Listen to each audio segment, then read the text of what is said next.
Faleminderit kryetar, nderuar koleg. Po lexoj një mesazh që kam marrë sot nga Imshta, është një fshat në Myzeqe. Është njësia e dytë prodhuese më e madhe e shalqinit në këtë vend. Përshëndetje, deputet. Si jeni? Si vjet puna me shalqinin është katastrofë. Pika e grumbullimit në Imsht ka mbjell me hektar. Vetë personalisht, vetëm Golja. Po e përmend të Golën sepse ky është institucion, nuk është individ. Me ortakun e tij nga Kosova, kanë mbjell 200 hektar dhe djersa e fermerëve. Tallen pikat e grumbullimit sot, që po të shkruaj, këta dy persona e mbledhin shalqinin nga ne buqit me 50 lek. Me nder tallen me fermerët, që janë zhytur në borxhe, me kredira, deri në fyt, kemi 4 vjet. Që ju themi ju si deputet, dhe i kemi shkruar edhe zëvendës ministrit të bujqësisë, dhe nuk kemi një përgjigje nga partia jonë, që e kemi votuar me shpirt dhe nuk na kthen përgjigje për këtë shqetësim. Që nuk dalim dot nga borxhet dhe kredit që kemi marrë në përbanka me respekt filani në emër të gjithë fermerëve të Imshtës. Tani, çfarë ndodh sot në territorin bujqësor? Buju kërkon prodhoi, siç këta të Imshtës bëjnë. Kur sezoni para tij ka qenë i mbar, mbjell me paratë e tij. Blejnë pute, shërbime, duke filluar nga punimi i tokës deri tek frezimi i saj, mallra që janë ushqyes edhe mbrojtës të bimës në fund edhe të prodhimit. Kur sezoni para tij ka dështuar, pra nuk ka marrë paratë e veta, merr borxh. Ku të mundet? Tek i ngjashmi, nëse i ngjashmi bujk ka para. Tek mikrofinanca, pra tek institucionet e mikrokreditit.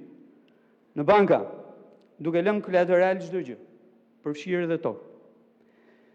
Tek zotruesi i inputeve bujqësore, me premtimin që do paguaj pasi shet prodhimin. Nëse gjithçka shkon më mirë, pra prodhimi nuk dëmtohet, dhe arrin të shitet. Është sukses. Nëse çmimi nuk është ai që ka pritur, nuk justifikon kostot, kolaterali ekzekutohet, zinxhiri i borxheve bëhet shumë i gjatë. Çfarë bën ligji që kemi sot në diskutim? Ligjeron eksaktësisht të skem. E vendos mbi baza ligjore.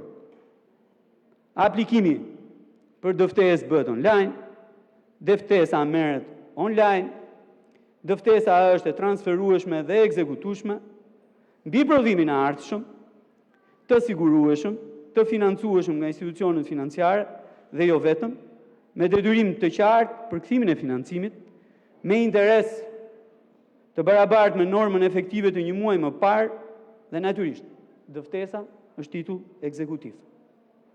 Është një mundësi e mirë kjo, po është një instrument shumë i vlefshëm, për më tepër që po ndodh, e gjen kudo në territor këtë skemë.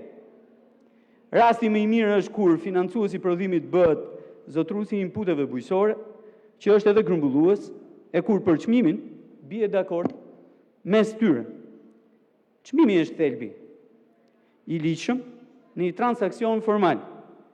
Por nëse nuk ka një çmim të mirë dhe formal, e gjitha dështon. Edhe në rastin që ne po e sankcionojmë sot me ligj. Dëftesa nuk rregullon këtë gjë. Nuk është çmim.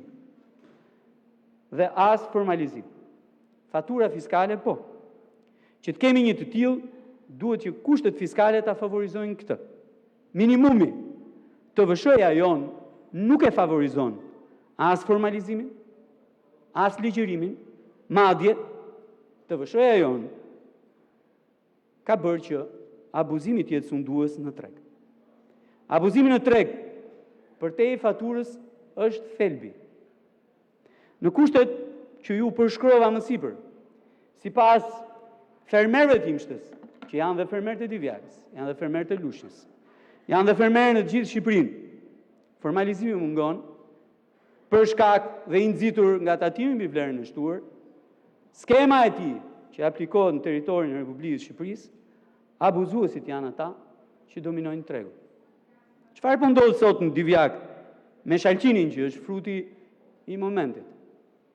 Njerëz të paligjshëm, të palicencuar, të paregjistruar në organet fiskale, shkojnë tek bujku, shfrytëzojnë situatën e tij të vështirë, sepse shalqini nuk mund të rri në 40 gradë në fush, ka kohën e tij të pjekës, ndryshe dështon, dhe i imponojnë çmimin e tyre.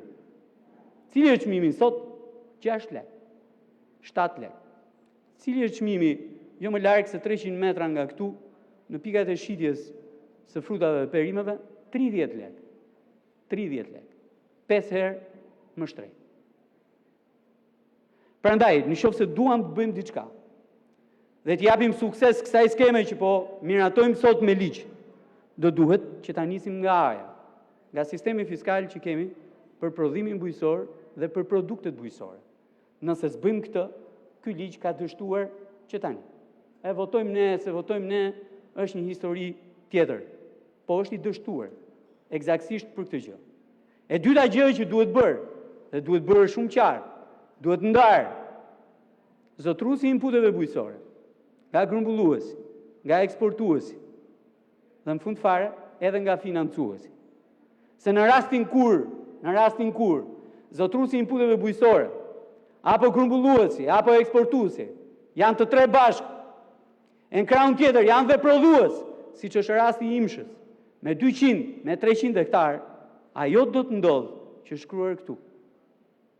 Në atë mesazhin atyre bujqëve të imshtës, që çmimi që do imponojnë bujkut është gjithmonë e më i ulët, se nuk është çmendur asnjë grumbullues, asnjë eksportues të blejë me çmim të lartë. Jo, do të blejë me çmim të ulët për fituar gjithnjë më shumë. Shpreha që përdoret sot nga këta, nga ky grup i bërë bashkë në një, është shumë e thjeshtë. Do ta lësh shalqinin me këtë çmim, me 5 lekë, me 6 lekë, apo jo? Jo, e po ik pirdhu, më falni për shprehjen, ik pirdhu se nuk ta marr. Kjo është marrëdhënia tregtare sot atje në fusha. Kjo është marrëdhënia tregtare sot. Bëjmë mirë që ta ligjërojmë. Bëjmë mirë që ta legjitimojmë. Dhe ligjërimi, legjitimimi bëjnë atë që është themelore. Mbrojmë bujkun dhe mbrojmë prodhimin e tij. Asnjë dëftesë tregtare nuk do ta mbrojë bujkun nëse ne nuk rregullojmë tregun. Nuk rregullojmë sistemin fiskal dhe nuk mbrojmë bujqit nga fillimi, nga financimi i prodhimit të tij e deri në fund. Raste suksesi ka, por raste që ka nevojë të trajtohen për t'u zhbërë, sepse janë pjesa e abuzimit me bujkun, edhe me djersën edhe mundin e tij, patjetër që janë aty, duhen parë, duhen zhbërë sa më parë tjetër mundur me qëllim që bujqit marrin frymë. Faleminderit.